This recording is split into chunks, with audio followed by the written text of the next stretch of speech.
Coucou, partie 2. Oui, partie 2. Bah oui.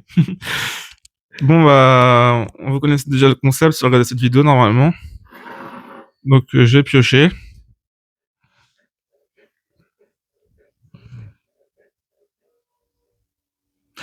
Attends, mais c'est dur ça. Résume la philosophie pour les nuls. On n'a pas 3 heures devant nous. Aussi, je vais vous dire ce que ça veut dire philosophie, ce mot déjà. Étymologiquement, ça veut dire amour de la sagesse.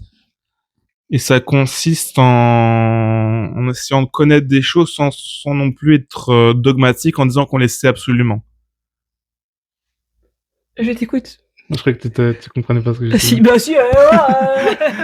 Si, je comprends, mais je suis occupé. Écoute, à un moment donné. Non, mais ce que je veux dire surtout, c'est que en fait, c'est pas savoir la vérité, c'est tendre vers cette vérité d'une certaine manière. Voilà. C'est ça la philosophie. La sagesse, ça veut dire connaissance. Donc, c'est essayer de connaître des choses. Voilà, c'est sans pour autant dire qu'on les sait absolument, en remettant en question certaines connaissances aussi. C'est se remettre en cause, en fait. Pas que. Et en essayant de répondre à des questions existentielles aussi, d'une certaine manière, pas que existentielles, mais d'ordre. Pas de réponse. Si, certaines ont des réponses, mais. Ne te fâche pas. Ouais, je me fâche pas. Et ça dépend des gens, parce qu'en fait, je sais que la façon dont est perçue qu'est-ce que la philosophie, certains philosophes pensent que c'est la création de concepts, que ça, c'est un peu maigre, mais bon. Je trouve, moi, je la considère comme une médecine aussi, qui est pas forcément idiot de penser ça, parce qu'il y a des philosophes qui sont considérés comme des médecins de l'âme, de l'âme. Donc voilà, et puis il y a même dans une vidéo individuelle que j'ai faite, il y a même des philosophes qui sont psychologues, psychiatres, psychothérapeutes, avec la psychothérapie existentielle, par exemple, comme Irving D. Yalom, et la psychologie existentielle, et tout ça. Voilà. Donc la philosophie, c'est plein de trucs, mais en même temps, ce n'est pas des trucs comme la science. Il fait rien en même temps. Tout à fait. Je sais pas, allez. Non, mais que c'est pour ce philosophique, c'est tout et rien. Ouais. Quel est ton plus grand rêve en lien avec Disney? Ah oui. En travailler là-bas. Ou un parc particulier à visiter. C'est vous qui vous foutez de ma gueule. J'ai un but dans ma vie, c'est de faire tous les Disney. Ah oui, ça, tu m'avais déjà dit ça. Tous. Il y en a 5. Je veux les faire. Un 6e est en construction à Abu Dhabi. Abu Dhabi, ouais. Qui sera prêt dans les années début 2030, normalement. Celui-là, je suis pas sûre de le... Enfin, si, je vais le faire pour le faire. Pour tout les faire, quoi. Parce que je peux pas ne pas le faire. Ouais. Mais on a un but avec mon mari, quand nos enfants seront grands, ça nous coûterait trop cher avec les enfants, c'est de faire tous les Disney. Okay. Après, ouais, franchement, j'aurais adoré bosser là-bas. Ça a été même, à un moment donné, un sujet de peut-être se dire, allez, on plaque tout, on déménage et on va habiter à côté de Paris, de Disneyland Paris, genre, tu sais, t'imagines le kiff d'habiter juste en face de Paris, tu sais, de Disney. Ouais. Les maisons. Mais c'est ça. Et puis même, comme il dit à mon mari, tu pourrais pas, enfin, tu bosserais, mais en plus de tes temps libres, tu passerais ton temps. Ah bah oui. Il me verrait jamais à la maison, en fait. Il m'appellerait, t'es où? C'est toute ma vie. Je suis allée chercher à l'école. Je suis à Disney. Et les leçons? Bah non, Disney. Non, Disney, c'est la priorité. On fait les leçons dans Disney. C'est ça. Voilà, non, mais c'est ça. On a voulu le faire, mais c'est vrai que, effectivement, financièrement, ça coûte très cher. Donc, on n'a pas les moyens de payer la baraque, ni la taxe foncière qui va avec. Ouais. Donc, faut savoir que Disney a quand même fait un grand geste, paye toute la moitié, enfin, je crois que paye la moitié de toutes les taxes foncières. Des salariés? Non, de tous ceux qui habitent dans un certain secteur. Ah, c'est cool.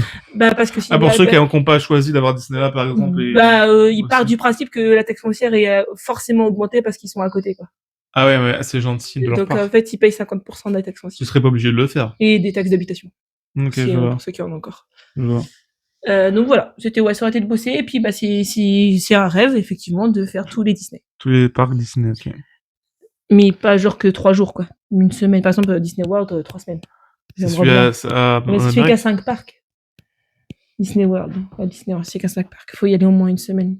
Genre, mais y aller 2 semaines. Ah ouais, mais ça doit être pas possible de tout faire en une semaine. Mais c'est pour ça que je dois y aller 2 ou 3 semaines. Ah oui. Ah, c'est ce on que t'as dit une semaine minimum, Mais moi, j'aimerais, on m'a dit que 2 semaines, c'était bien. 3, ce serait mieux. Ok, je vois. Mais il faut un bordel de budget, quoi. À 3 semaines, ouais, Ouais. c'est cher. Mais bon, Puis en même après, il y a temps, Tokyo, Shanghai. Shanghai, c'est en Chine. Et après, si on peut y rajouter, il y a les Disney Cruise Line aussi. Hein, mais... Ouais. Un en particulier qui a un resto-réponse avec tout un Ah couloir bah de là, réponse. tu serais... Moi, je veux y aller, mais mon chéri a dit, Il est trop où, ça cher. Disney Cruise Line, mais c'est une croisière. Ah, il y a pas plusieurs croisières. Ah si, il y a plusieurs croisières. Mais c'est quelle croisière, ça va de où à où? Je sais plus. Ok. Ok. Ouais, faudra regarder après. Ouais, c'est ça. As-tu un philosophe que tu n'aimes pas? Ah, c'est marrant ça comme question, le Ouais. philosophe préféré. Ça, Bah, ça change. j'y ai pas pensé. Aïe, ah, Ça va? oui. Je vais te faire mal là. Un philosophe que j'aime pas.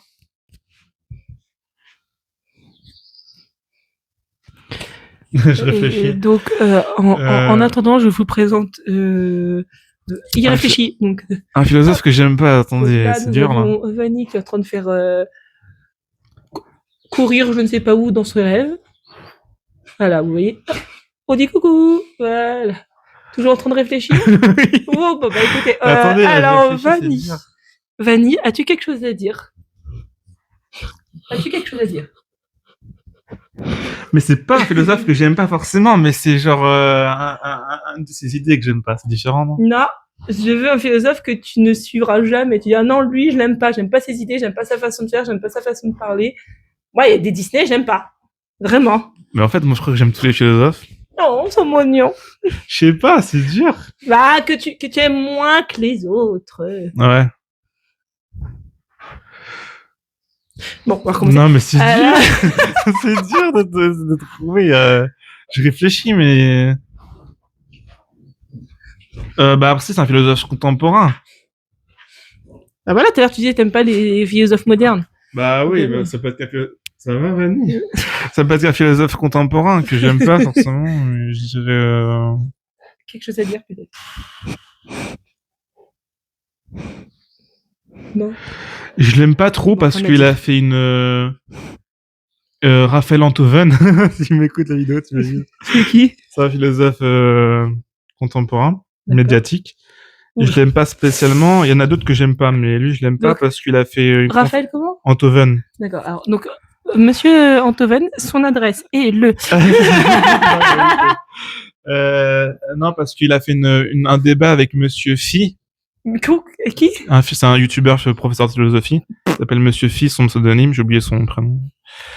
Et je trouvais qu'il y avait un peu de mauvaise foi dans ça. Après, je suis pas 100% d'accord avec tout ce que dit Monsieur Phi, mais je trouvais qu'il y avait un peu la mauvaise foi sur Monsieur Phi. Raphaël Enthoven. C'était une expression, ça. Ouais. Phi, monsieur Phi. Non. C'est Monsieur Philosophe, en gros. Monsieur Phi. Donc voilà, et puis c'était sur la conscience, et si les IA pouvaient avoir une conscience, et j'étais pas trop d'accord avec Raphaël Enthoven. Enfin, c'est pas question de pas être d'accord, c'est que je trouvais qu'il y avait le discours était... Enfin, c'était un combat de coq et ça aurait pu être autrement et j'ai pas trop aimé. Ce sont les débats en général. Bah, ça dépend. Les débats qui se passent bien, des fois, c'est des combats de coq. Non, mais les débats, de toute façon, pour moi, ça fait souvent pas avancer grand-chose. Chacun reste campé sur ses arguments. Bah, ça, c'est pas un débat, en fait, pour moi. C'est juste un combat de coq. Quelque chose à dire? J'ai besoin d'un combat de coq. Un débat, c'est censé apprendre des choses, t'es censé apprendre des choses, chacun et tout ça. C'est un débat qui est vraiment utile. Vous êtes déprimé en ce moment? Oui, bah, encore? Mais encore? Non, rien à dire.